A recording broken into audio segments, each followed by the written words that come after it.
Now it's time for Toker Talk Radio, the voice of the marijuana nation. What are you people? On dope? Where you can toke. I inhale frequently. Or you can talk. I experimented with marijuana and didn't inhale. Or you can toke and talk. 10 federal criminal penalties for possession of up to 1 ounce of marijuana. While we talk about toke on Toker Talk Radio. So, by the way, when it comes to pot, if you're 40 years old, you live in a log cabin in Oregon, you got 12 giant pot plants in your backyard, have a ball. Live from beautiful Portland, Oregon at Rolla J Studios. Hey, this is great. Yes, Cannabis. Plus your calls live at 971-533-7111. They're walking on their pants with their cap on backwards, listening to Enema Man and Snoopy Poop Dog. What's to keep somebody from getting all potted up on weed and then getting behind the wheel? Gateway theory doesn't work. It's a reality. Holland, is it real? Don't tease me. We're locking up people that take a couple of puffs of marijuana, and the next thing you know, they got 10 years. And now, here's your host, the guru of ganja graphics, the sultan of sativa statistics, and the worst nightmare of a reefer mad prohibitionist. A polite, perspicacious, productive pothead with a propensity for PowerPoint. Radical Russ Belville. Oh, yeah. Welcome back, everybody. It's 4 o'clock in the Pacific Time Zone. Radical Russ here at Rolla J Studios in beautiful legal Portland, Oregon for the rest of this week. Friday, I fly up, or fly down, I guess I should say, to San Francisco, California. I'll be a part of the International Cannabis Business Conference taking place in San Francisco at the Hyatt Regency on the 13th and 14th. Tommy Chong, Dr. Joycelyn Elders, Andrew Sullivan, and more. And I'm going to have a special show tomorrow. Tune in tomorrow for a special half-hour panel interview with Anthony Johnson from the Measure 91 campaign, the man who got marijuana legalized here in Oregon, among others. I mean, he's always very, very humble about not taking all the credit for it, but come on, he was the public face. Debbie Goldsberry will be here. She's a longtime advocate, activist in California. We'll talk to her, see what's up. And our good friend Ngaio Belam, cannabis comedian and activist. He will be emceeing at the International Cannabis Business Conference. We're going to talk for half an hour about marijuana politics, the blog that Anthony is a big part of, and marijuana politics, what's happening in California and Oregon and the rest of the West Coast. And we'll give a little preview to the International Cannabis Business Conference. When we get to hour 2, Toker Talk Radio, you can call in and ask questions of Ngaio, Debbie, and Anthony on tomorrow's show. The phone number is 971-533-7111, and it'll be a great half hour of question and answers for tomorrow's show. So tune in tomorrow, our International Cannabis Business Conference special on the Russ Belville Show. And speaking of ICBC, news came out today that International Cannabis Business Conference will actually be going international. Come this October, the ICBC will make its debut in Vancouver, British Columbia. I have a strong feeling that I'll be there. And in April of 2017, the ICBC will be going to Berlin, Germany. Ja, das ist gut. I can't wait to head to Berlin, Germany and embarrass myself with my high school German. That'll be excellent. It'll be ausgezeichnet. And what else do we got to talk about here? The Super Bowl happened yesterday. And, some people kind of let down by the Super Bowl. It wasn't a big offensive fireworks, a lot of sloppy play, a lot of drop passes, a lot of personal foul penalties. It's not going to go down in the books as one of the best Super Bowls ever by any stretch of the imagination. But I will note 2 things about the Super Bowl that made me very happy. Number 1, Von Miller, a defensive player, getting the Super Bowl MVP. That happens from time to time. Really nice to see it. I like it when defensive guys, get some props. That's great. And no doubt about it, Von Miller had a monster Super Bowl game. And the number 2 thing, and I just love being able to say this, is that since marijuana was legalized in Colorado and Washington, there have been 3 Super Bowls. The Broncos and the Seahawks played in the first one. The Seahawks then played and lost in the second one. And the Broncos then played and won in the third one. So that means since marijuana has been legalized, out of 3 Super Bowls, the Broncos and Seahawks have both played in 2 of them, and the Broncos and Seahawks have both won 1 of them. Marijuana, the gateway to the Lombardi Trophy. Speaking of marijuana and football, make sure you check out GridironCannabis.com. It's the website of the Gridiron Cannabis Coalition with Kyle Turley and Ricky Williams and Nate Jackson and a bunch of other football players who say, let's open up medical marijuana to these players. Let's stop suspending them for their marijuana use. It's the best protective for concussions there is. All right, we're going to take a break. When we come back, we'll talk more about this Bill and Hillary Clinton thing and a look at Marley Naturals. Ain't so natural, if you ask me. This is the Russ Belville Show on CannabisRadio.com.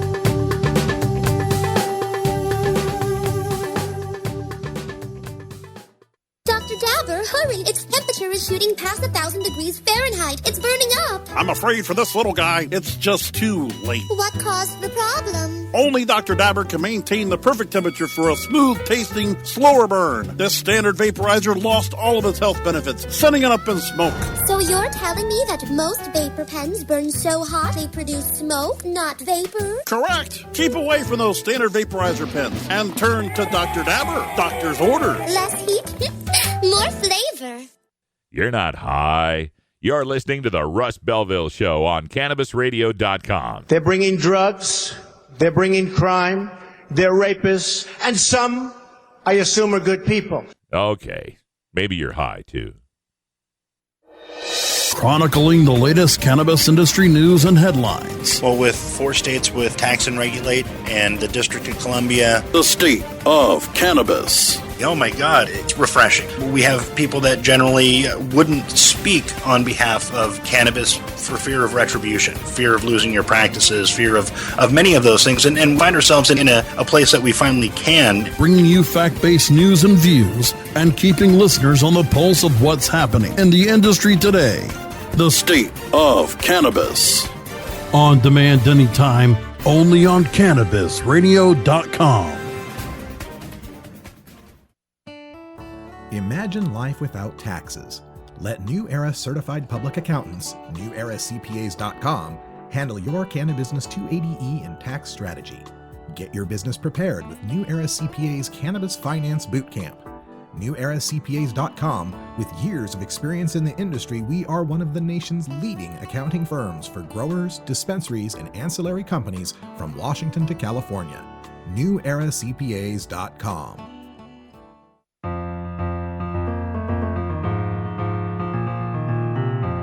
Pod 2.0. It's not your father's Woodstock weed. This is the Russ Belville Show on CannabisRadio.com. Welcome back, everybody. Almost 9 after the hour here at Rolla J Studios.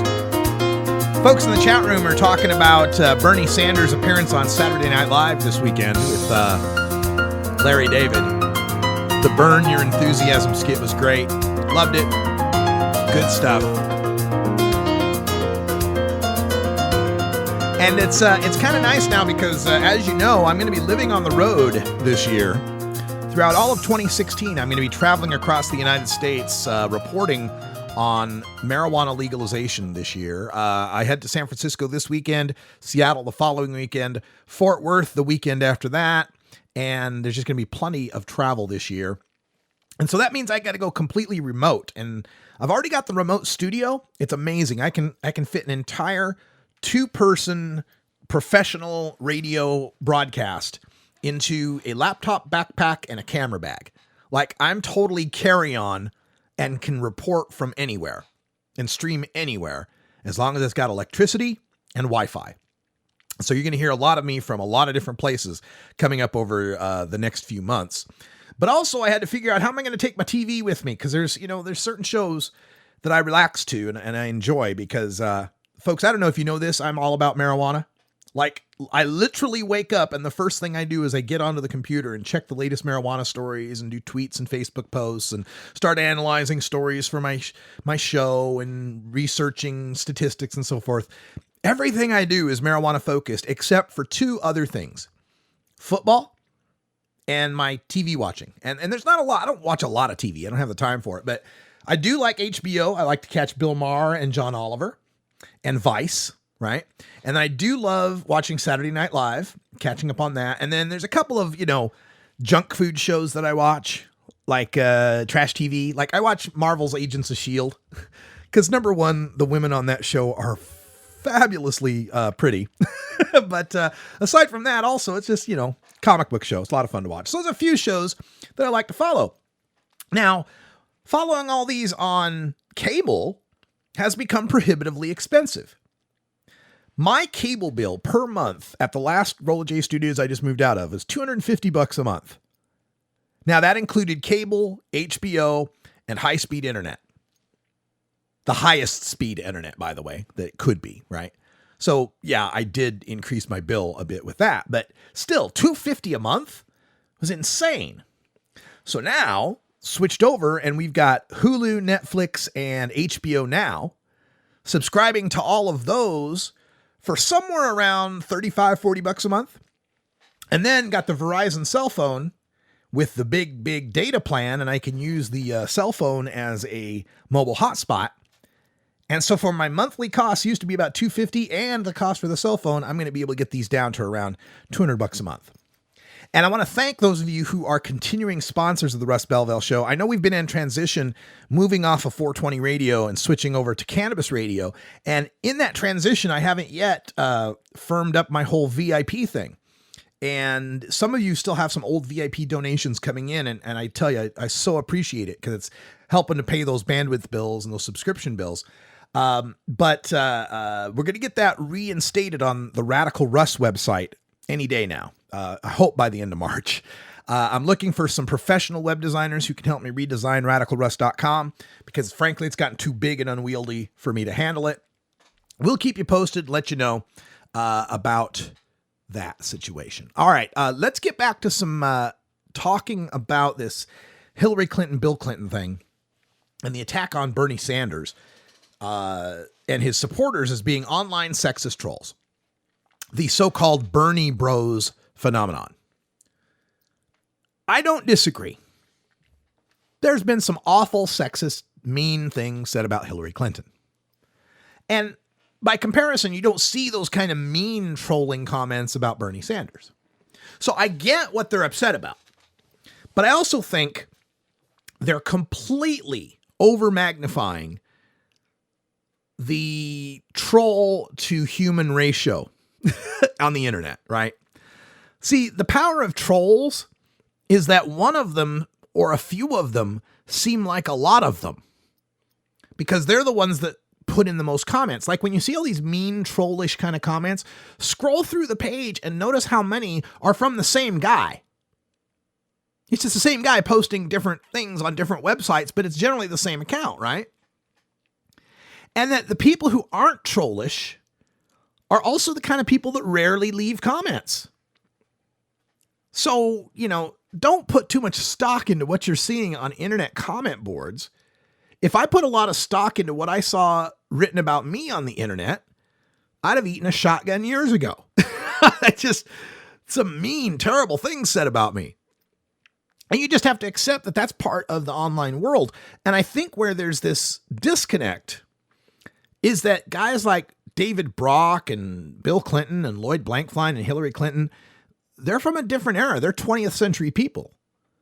Like they take internet comments as to be like real people who would say and think those real things in reality. And they don't understand that, trolls are just kind of a part of the society of the internet.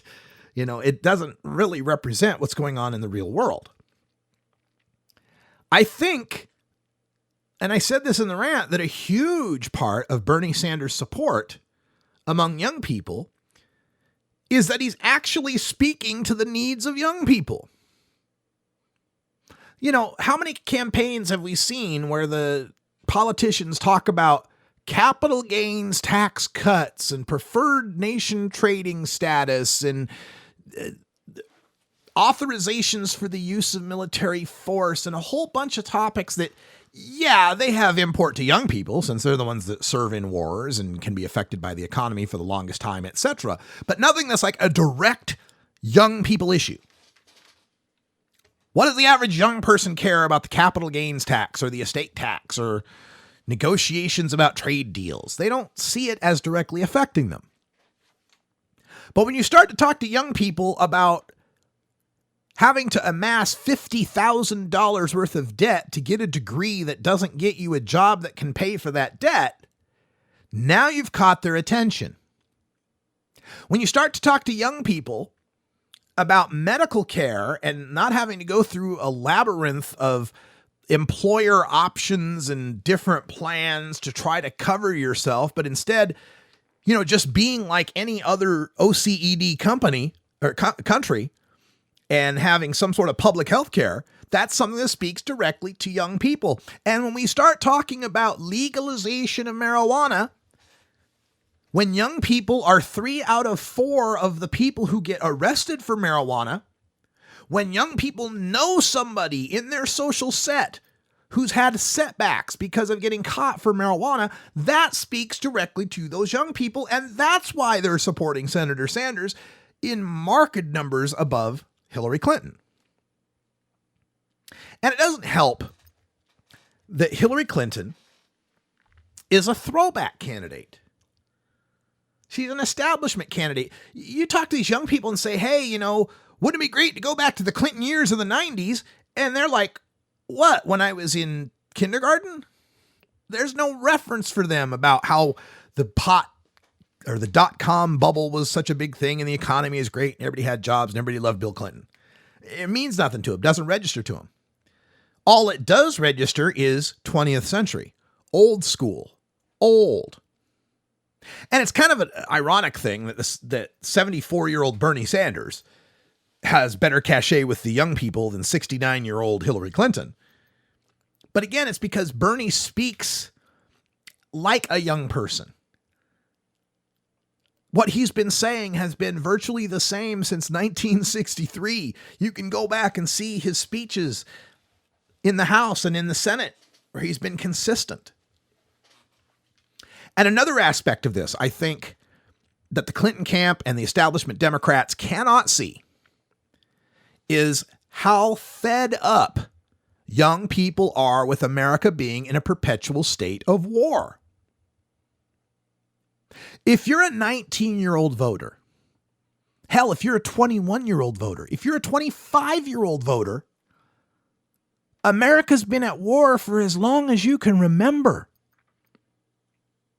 We've been at war in Afghanistan for almost 15 years now.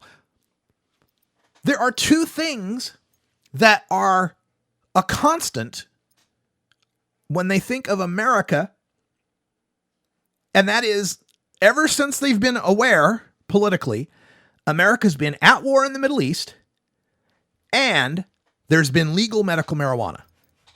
They don't remember a time when we weren't at war and when marijuana was not a medicine. So you get a candidate that says, hey, maybe we ought not go to war every year in the Middle East for some reason when there's plenty of armies in the Middle East, Muslim armies, Muslim countries. Saudi Arabia, we're looking at you. Jordan, we're looking at you, that have massive armies that could be dealing with this situation. But they don't have to deal with it because Uncle Sugar will come in and deal with it. He'll put the boots on the ground. He'll get the kids with their limbs blown off. And the younger voters aren't going to put up with that anymore. It's their friends that are the ones that come back missing an arm, missing a leg, with post-traumatic stress that they get put in prison for if they use marijuana to treat. So yeah, Sanders comes off as the anti-war pro-marijuana candidate. No wonder he's doing better among the young people. But those are the elephants in the room that the establishment Democrats cannot address because Hillary Clinton is on the wrong side of both of them. She's still on the prohibition side. She's still on the drug war side. She's still on the real war side. The I hate... Yeah. Even Beavis and Butthead don't like Hillary. Don't worry, Hillary. Beavis and Butthead don't vote. You're safe there. Hey, folks, it's 4:20 here in the Pacific Time Zone. That means I need to rush off to a very important union-mandated safety briefing with the strong silicone, unbreakable glow-in-the-dark bong. Be back right after this.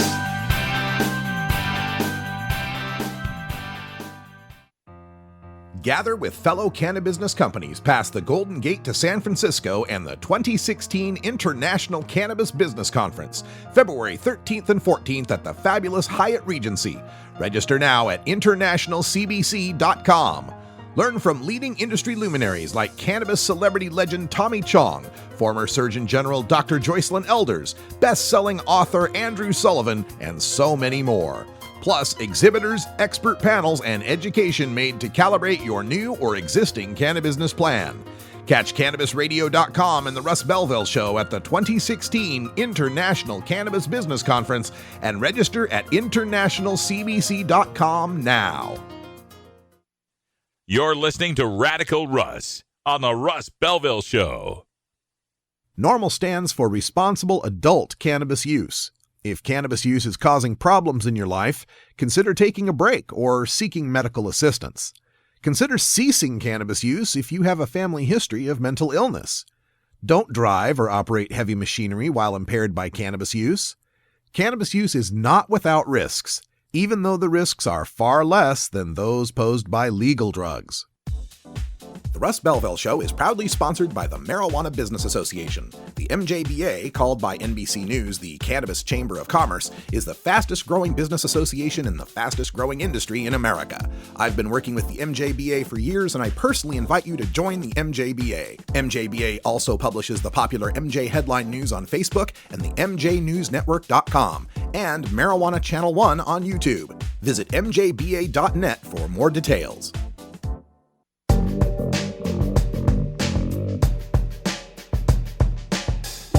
Warning, hits taken on this show are larger than they appear. Do not try this at home. These people are professionals. Or at least they pay me to say that. This is Dan Michaels from danmichaelsaudio.com, and you're listening to Radical Russ on CannabisRadio.com. Welcome back, everyone. 23 after the hour, and going to move on now to a topic that's kind of interesting to me, and that's this this debut of Marley Naturals. The Marley Natural brand, of course, is a venture by Privateer Holdings. You gotta love a place called Privateer Holdings, right? Privateer being basically, commandeered ships, right? Stolen ships in the time of war. So Privateer entered into a licensing deal with the estate of the late Bob Marley, whose birthday was this Saturday. He would have been 71. And licensed his name for this line of cannabis products, Marley Natural. And they've got marijuana, pipes, cannabis oil, hemp seed body wash, and more. An eighth of Marley Natural weed will go for just $50, folks. Only $50 an eighth for Marley Natural weed. And the half gram of Marley Natural oil will go for just $40. Just $40 a half gram. In case your sarcasm detectors aren't working, I'm being very sarcastic about that. $50 an eighth is $400 an ounce. Bob Marley himself better have come back from the grave and grown this on the mountains of Jamaica for it to be $400 an ounce. Even when we're talking about the average California dispensary prices, like we mentioned, $300 an ounce in California, that's pretty hefty, $400 an ounce, $50 an eighth, just because it says Marley Natural on it. $40 a half gram for oil. Some of the pipes, some of the trays, $60, $80, $120 for some of these different items. And I'm reading the piece here on Rolling Stone magazine talking about the splashy LA cannabis launch up in the Hollywood Hills. And it's tough for me to get my mind around the idea of the corporate exploitation of Bob Marley's name. I mean, I'm not surprised, okay? Right? But I just, what would Bob Marley himself have to say about this? I don't fault his family, right? You got to make a living. I don't fault his family here. I'm not necessarily saying this is wrong. It's expected. It's capitalism. I see it happening. It's just on some sort of philosophical level, this just feels icky, right? It'd be like licensing, Gandhi as a spokesperson for caviar. Licensing Mother Teresa brand lingerie. There's just it's not wrong, I guess. It's not against the law. It just seems there's something not right about it. Are you with me on this? And the other thing, of course, is that this is launched with Privateer, and the weed isn't grown in Jamaica. It's not helping the Jamaican ganja farmer. And I got to visit Jamaica last year and fell in love with the place and the people. And you see images of Bob Marley everywhere you go. Cultural icon, their hero. And to think what they must think when they read these stories about Marley Natural and rich white Americans buying American-grown marijuana for $50 an eighth with Bob Marley's name on it, while the Jamaican ganja farmers can't engage in this international trade, in this international business, because of the treaties and the laws and the prohibition. It's just weird to me. Now, it's my hope that the money being made off of the Marley Natural brand going in some degree, I'd have to imagine, to the Marley estate could then be cycled into Jamaica and the people and help them out somehow. I hope. It's just, it just seems very weird to me, this whole Marley. It just doesn't seem natural for Marley weed to be not grown in Jamaica and to cost $50 an eighth. For $50, I was in Jamaica. I could have got a garbage bag full of Jamaican ganja. Well, maybe not that big, but maybe one of them plastic store sacks. For $50, you can get a lot of weed in Jamaica. It's not the best weed. It can be seedy, and it's, if it's approaching 12 or 14%, you're lucking out. But it's not no 50 and 8. That's for damn sure. So I don't know. This Marley Natural thing. You can talk to me about this in the chat room, what you think about this. Yeah. John Thomas says the Marleys are trying to pay off their coffee business debt. Yeah, no doubt about that. By the way, if you didn't know, we have a chat room here live for the Russ Belville Show. You just go to cannabisradio.com and scroll down to where you find the player. And on the player, there's a little talk balloon. And on that talk balloon, you click that, you'll get a pop-up window. That'll help you out. Also, speaking of cannabisradio.com, coming up in just about a half hour, top of the hour, we got the Stoner Jesus Show coming up. Get blessed by Stoner Jesus and the Stony Spirit. Does he have a Stony Spirit? There ought to be a Stony Spirit. I'm not too big on religion, so I wouldn't be exactly the guy to ask, would I? There's another story I've got to get to. Oh my God, this one. This is in the New York Daily News. Love the headline. California jury awards $5.7 million to former PTA president framed with drugs by angry parents. What? So what happened here? This is in California. Two irate parents that are now divorced sought to get revenge on a PTA president.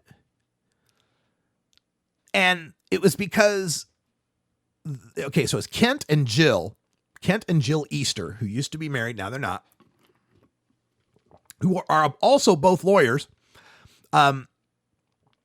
Jill confronted the PTA parent because Jill's son was not waiting for her outside the school to get picked up.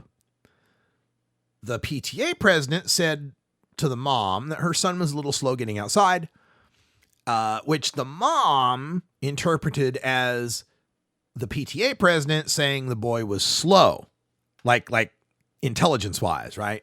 Developmentally disabled. So their conflict escalated. The mom accused the PTA president of stalking her son, demanded the PTA president be removed. School found nothing wrong from the PTA president, never did anything. So in 2011, the married couple, Jill and Kent, hatched a plan, what they believed to be a brilliant plot. This is according to the Daily News. They planted marijuana and prescription pills in Peter's car. Then Kent called the cops using a fake name and Indian accent and blew in Peters for supposed erratic driving. And blew in Peters. Okay. Told on Peters, the PTA mom, called her in for the supposed erratic driving on school grounds. This led to Peters, the PTA president, being detained for police questioning for about 2 hours, with her daughter seeing this whole thing going on, right? PTA president was crying and begging for him not to put the drugs on the car because people would see it. Everybody was looking at me, and I felt very humiliated. So, the Easters, the couple, accused the PTA president of exaggerating her distress, but the fellow, Kent, sheepishly confessed to the phoned-in crime. When asked in court if he planted the drugs, he replied very stupidly and unfortunately, yes. So, this couple, who planted the drugs on the PTA president, forced her to get cuffed and stuffed and questioned with drugs on the hood of her car right in front of all the kids at school, just won $5.7 million in damages.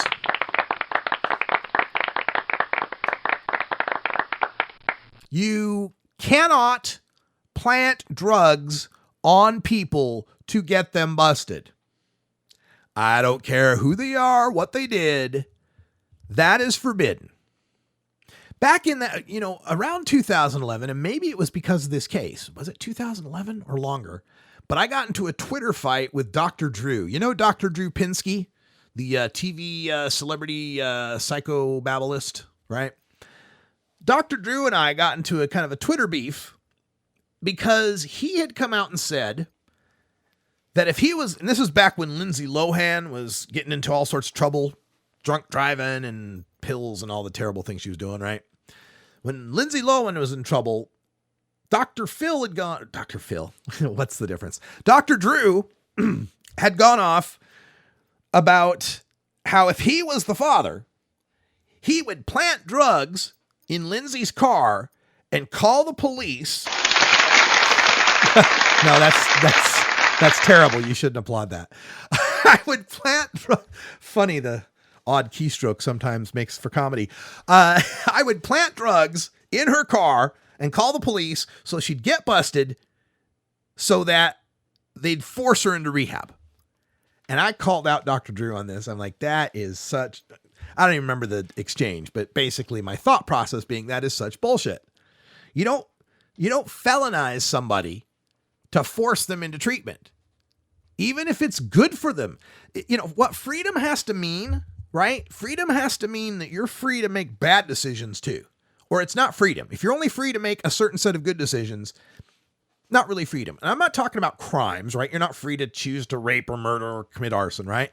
But what Lindsay Lohan was up to was drinking herself to death and being addicted to pills. If you're just doing it to yourself, you can't be forced into rehab. I'm sorry, that's just wrong. And framing someone to get them into rehab, especially your own daughter, oh my God, that was just beyond the pale. So we got in a beef about this and went back and forth.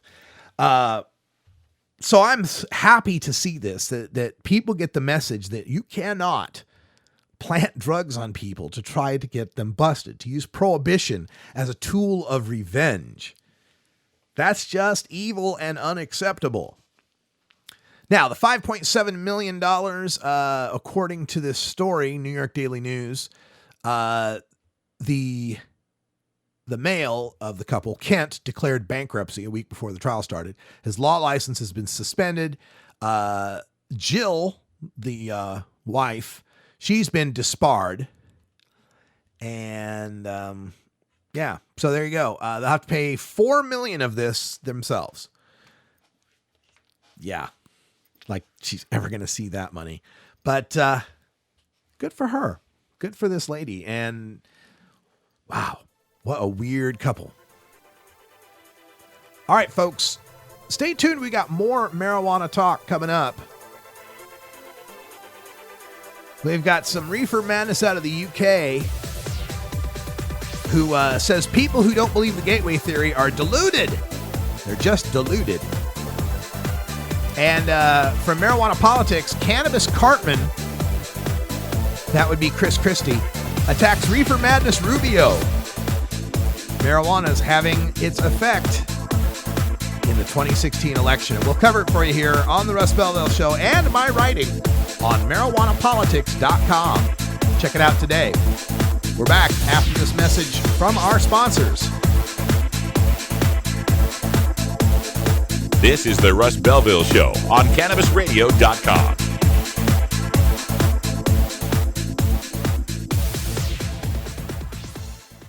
The next generation of vaporizers has arrived. Vuber vaporizers are blazing the way with unparalleled technology for oil, concentrate, or dry flower pens. Providing unsurpassed customer service and expert craftsmanship, Vuber vaporizers use cutting-edge technology, providing a power-packed, smoother vapor with a lifetime guarantee. Experience vaporizing the way it was meant to be. The Vuber way.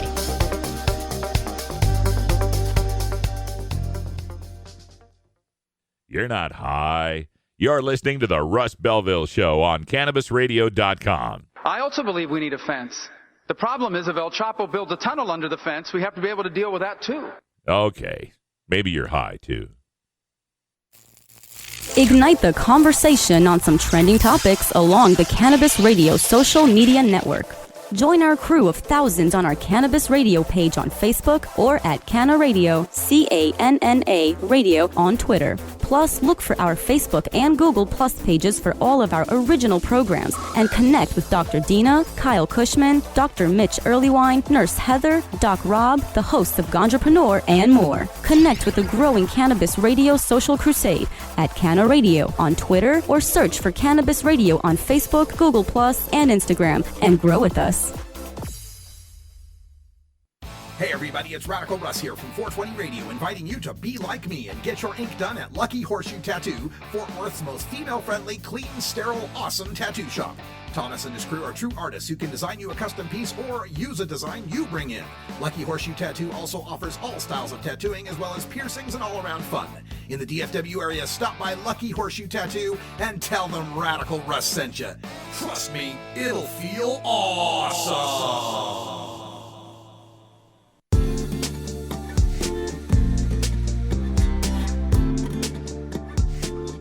Most of us pirates, we go on vacation to North Dakota, you know, because they've got a town called Argusville. What are you smoking there, boy? This is Dan Michaels from DanMichaelsAudio.com, and you're listening to Radical Russ on CannabisRadio.com. All right, welcome back, everybody. 39 after the hour, and we're going to go across the pond for this tale of someone who's apparently famous that I don't know. But a fellow by the name of Jason Donovan, who is a singer and the former star of Neighbors. Not the John Belushi, Dan Aykroyd film, but Neighbors with a U. That I've never heard of. It's an Australian TV show, apparently very popular. Neighbors, I imagine it's like Friends, right? That's my guess. Truthfully, I don't care. But anyway, Jason Donovan has spoken out about his drug use and insisted that weed was a direct line to other things. Yes, terror. He insisted that anyone who doesn't think smoking cannabis leads to harder drugs like cocaine is, quote, deluded, end quote. He said he started smoking cannabis on the set of the Australian TV show Neighbors before he left in 1989 and said that weed was essentially a direct line to Class A drugs. He said that he moved on from cannabis to cocaine and at one point was snorting up to 30 lines a day when he was playing the lead role in the West End production of Joseph and the Amazing Technicolor Dreamcoat from 1991 to 92. He quit all drugs in 2000.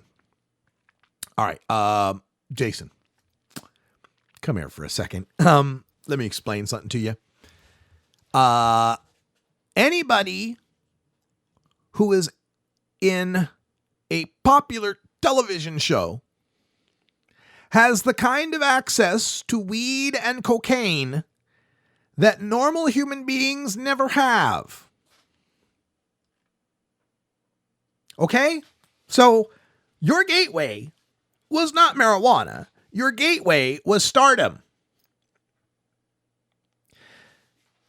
This idea that smoking pot then leads you to using other drugs has been discounted and debunked by every reputable scientific organization that's ever studied the topic since you stopped doing drugs. 1999, Institutes of Medicine, University of Pittsburgh, all sorts of studies around the planet have concluded the same thing. There's nothing about marijuana itself, pharmacologically, that programs your mind or primes your circuits or entices you to seek a better high or any of the bullshit psychobabble junk science excuses they make for why there is a progression in drug use. Now, sociologically speaking, that's where your gateway lies.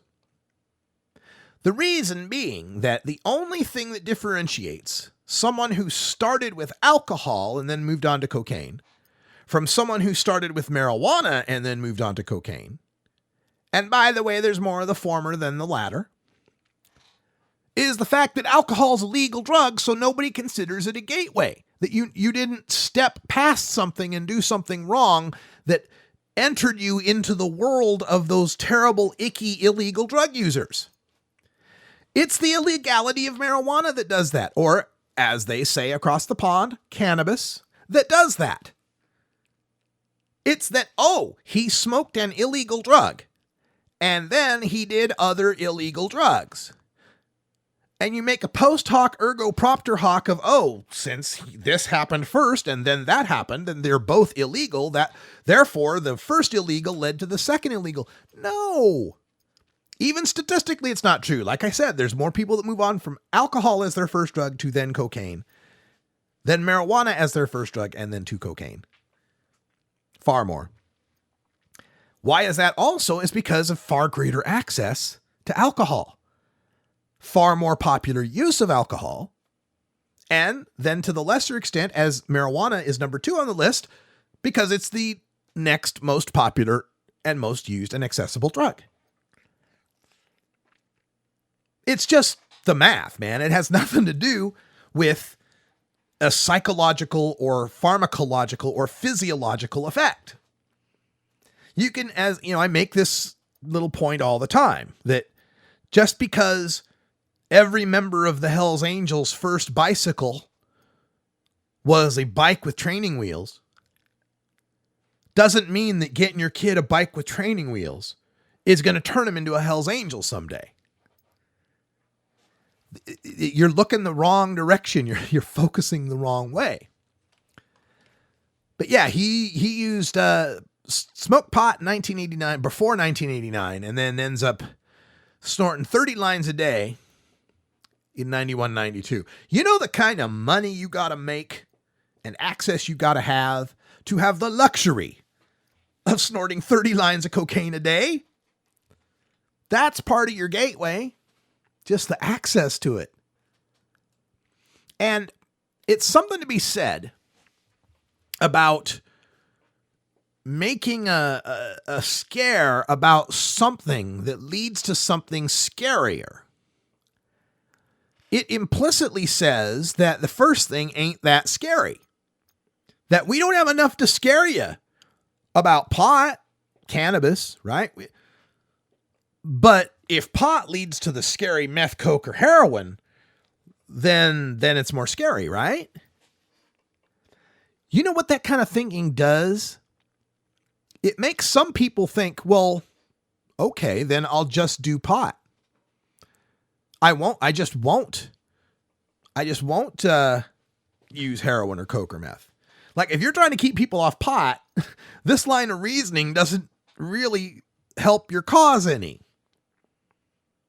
It makes a lot of younger people think, well, oh, okay. So what you're saying is pot's a gateway to these worse things. So don't go through the gateway. Because otherwise you got to convince them that there's some inexorable pull that will force you to do it, right? And that's where this gateway thinking from ex-addicts acts as kind of a rationalization, justification, victimhood kind of thing, right? Oh, woe is me. I started with weed and it pulled me into cocaine. No, motherfucker, you chose to snort some cocaine. Own up to your actions. Own up to what happened and what you did. Go get him, Roscoe. You're damn right. You're damn right, Roscoe. Love having the dog here. But, you make the choice, right? I smoke marijuana. I choose to use cannabis daily. I'm not running around looking for no cocaine. I'm with Muddy Waters on that one. Ain't got time for no cocaine. It's a choice you make, and own up to that and quit trying to blame it on weed and try to foster this gateway theory. It's not helping your cause of keeping people off weed, and it's not factually true. And an emerging body of evidence is showing it to be quite counter to the truth, that for many people, marijuana is the exit drug that gets them off of cocaine or heroin or meth. We're finding more and more that people that use cannabis as part of their medicinal regimen are able to use fewer of their opioid prescription pills. And when they use fewer of their opioid prescription pills, they don't have to use all of the anti-nausea pills, the laxative pills. So we're finding cannabis to be the exit drug for many people and the terminus drug for others. When we talk about recreational use, we find that most of the people that smoke pot, that's where they stop. Now, that's not to say the people who smoke pot might not try other drugs. Primarily, we find pot smokers are kind of into mushrooms. And that's to be expected, both kind of natural in a sense, right? And it's pot at its basic, it gets misclassified as a narcotic. It's technically a hallucinogen, a very, very mild hallucinogen. So there might be some natural kind of spillover between those type of crowds, but your pot users tend to like mushrooms. And we found that in Amsterdam when they originally set up the coffee shops. You could get marijuana and a small quantity of magic mushrooms.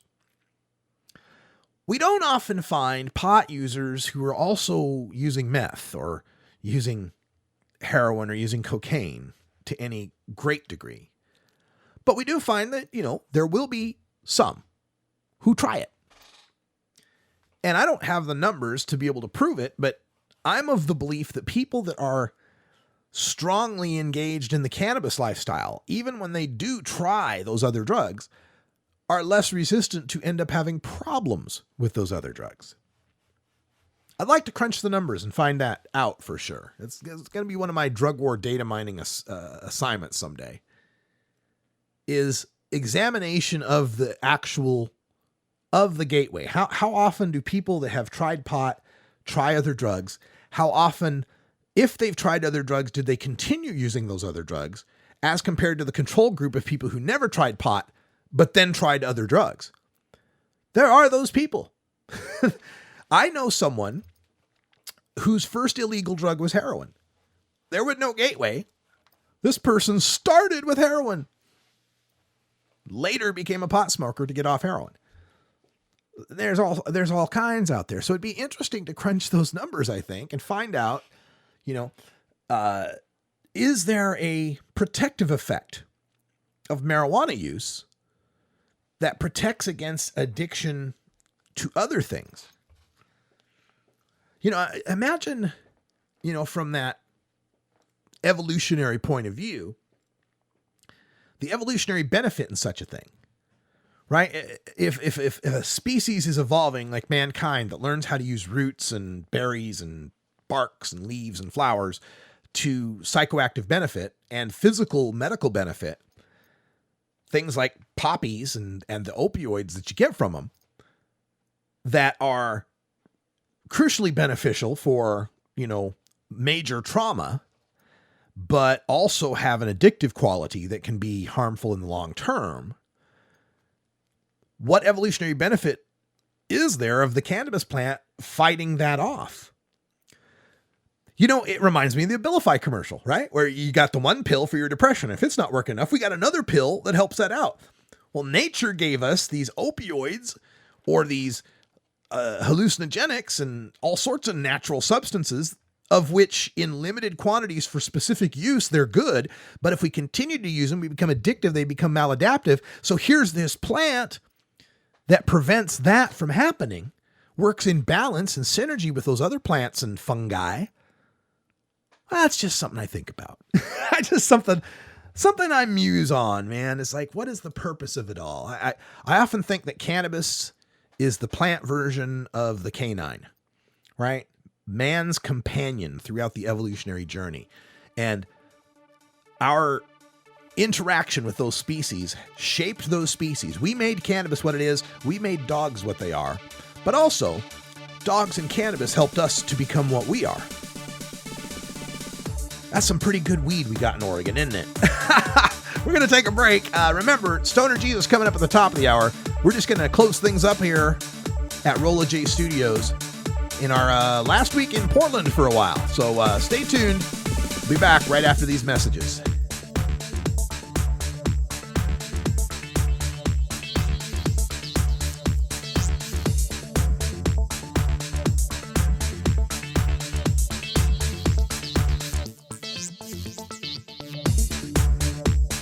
This is the Russ Belville Show on CannabisRadio.com.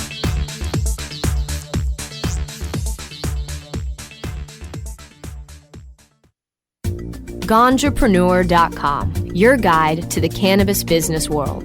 Ganjapreneur.com is a comprehensive resource for cannabis professionals and entrepreneurs. Download the Ganjapreneur app on your smartphone or tablet to catch up on cannabis industry news, scroll through our daily job listings, and learn about successful cannabis companies, executives, and investors. Ganjapreneur.com, helping Ganjapreneurs grow. The Russ Belville Show is blogging and podcasting daily at RadicalRuss.com. Tokers, there's no good reason to get your dog stoned. While it might not harm them physically, imagine being a dog who already begs for treats all day, and then imagine that dog having the munchies. Not cool. The Russ Belville Show is proudly sponsored by the Marijuana Business Association. The MJBA, called by NBC News the Cannabis Chamber of Commerce, is the fastest growing business association in the fastest growing industry in America. I've been working with the MJBA for years, and I personally invite you to join the MJBA. MJBA also publishes the popular MJ Headline News on Facebook and the MJNewsNetwork.com and Marijuana Channel 1 on YouTube. Visit mjba.net for more details.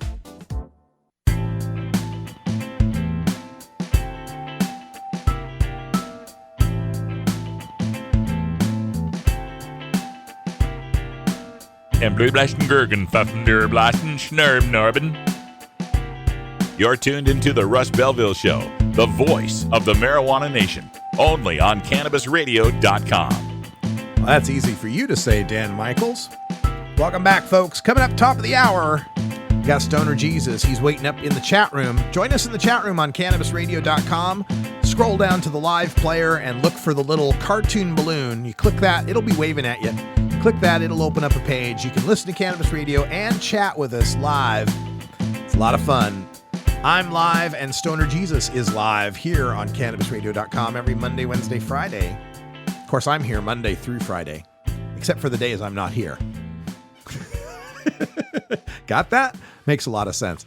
By the way, for Roland Reverend in the chat room, sore jaw. Yeah, sometimes when you do acid, you'll clench your jaw a lot. You grit your teeth, kind of. It makes your jaw sore. Just a little tip. I don't want to give too many tips out here, but Thanks, everybody, for joining us today on the show. Remember, coming up tomorrow, we've got our extra special International Cannabis Business Conference panel discussion with Anthony Johnson from Measure 91 in Oregon, Debbie Goldsberry from, she was with Berkeley Patients Group, wasn't she? And now she's with, I don't remember who she's with now. I'll have to look that up. But she's been a longtime activist, Woman of the Year type. She'll be joining us from California. And Ngaio Belam, the funniest cannabis comedian out there. I say that without reservation and even knowing Doug Benson, right? Well, I don't know Doug Benson.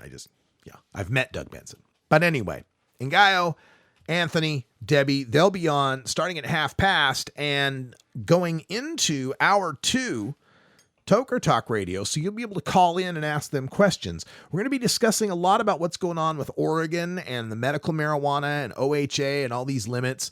We'll also talk about California, the Sean Parker Adult Use of Marijuana Initiative, although they don't want us to call it the Sean Parker Initiative because it's lots of people. So the Adult Use of Marijuana Act. We'll talk about that. We'll take your live calls at 971-533-7111. That's tomorrow's show here on CannabisRadio.com. And speaking of Adult Use of Marijuana Act, next Friday, the 19th, I'll be at Seattle's CannaCon, and I'll be hosting a live discussion with Chris Conrad and Mickey Norris discussing that Adult Use of Marijuana Act in California, debunking some of the rumors and scaremongering about it, and taking live calls. So if you got a problem with the Adult Use of Marijuana Act or questions about it, next Friday, the 19th, will be the show to tune into on CannabisRadio.com, the Russ Belville Show. We'll also have archives up there after those shows up on CannabisRadio.com. Stay tuned because Stoner Jesus is coming up next. We are closing things out here at Rolla J Studios in beautiful legal Potland, Oregon. And I want to thank all of you for tuning in. Thanks a lot. And why won't that play? There we go. Still getting everything automated. For everyone here at Rolla J Studios in beautiful legal Potland, Oregon, I'm Radical Russ. Join us tomorrow for the special on the International Cannabis Business Conference, and check me out this weekend from San Francisco. I'll have all sorts of things to post from the International Cannabis Business Conference, including an interview, crossing my fingers, with former Surgeon General Dr. Joycelyn Elders. That'll be a good one. Thanks a lot, everybody. Keep supporting us here at Cannabis Radio. Tell everybody about it. Lots of changes coming up over the next few months. I'm Radical Russ. Until next time, take care of each other, tokers.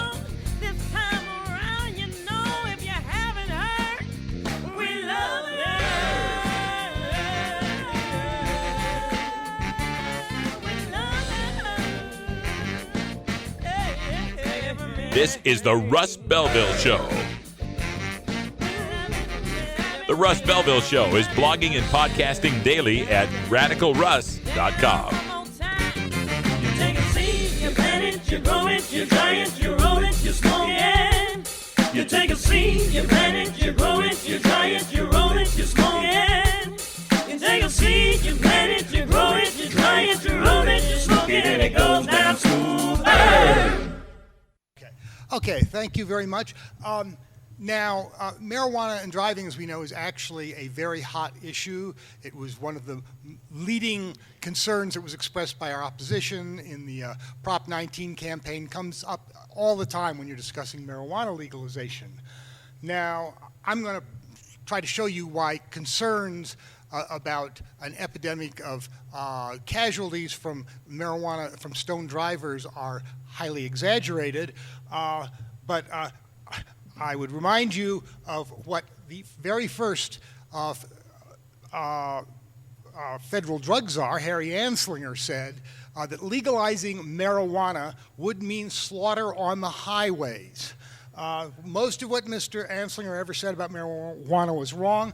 I'm going to try to convince you of the same thing, but first I'm going to have to come up with a disclaimer, especially at this conference. Let me say at the outset, marijuana does have proven adverse effects on driving skills. Studies, and there have been a lot of them, show that marijuana can impair concentration, reaction time, especially complex reaction time where you have decisions to make, peripheral vision, steadiness of